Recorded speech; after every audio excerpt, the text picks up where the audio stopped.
Sa pagbisita namin sa Kalayaan National High School sa Caloocan, nakilala namin si Kirsten, isang grade 7 student na aktibong miyembro ng Youth Power, ang programang layuning dumami ang mambabasang estudyante sa kanilang paaralan. This Youth Power is a very big opportunity for us, especially for those children or teenagers like me who do not have any chances to read but they like to.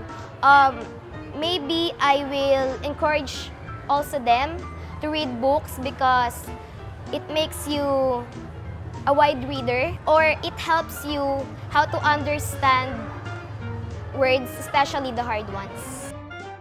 Inabutan naman naming nag-a-apply sa Youth Power si Femela, isa ring grade 7 student. Nais daw niya kasing maging kasing galing ni Kirsten sa pagbabasa, kaya napagdesisyonan niyang sumali sa programa. I can be a good reader because if we can read fast, we can update. And it is important because being a student, we also needed a good grade and we can pass another year level. And I can enhance my English speaking.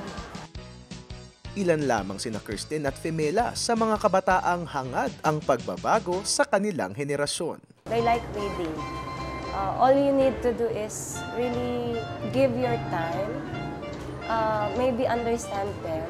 Don't castigate them for not learning earlier on.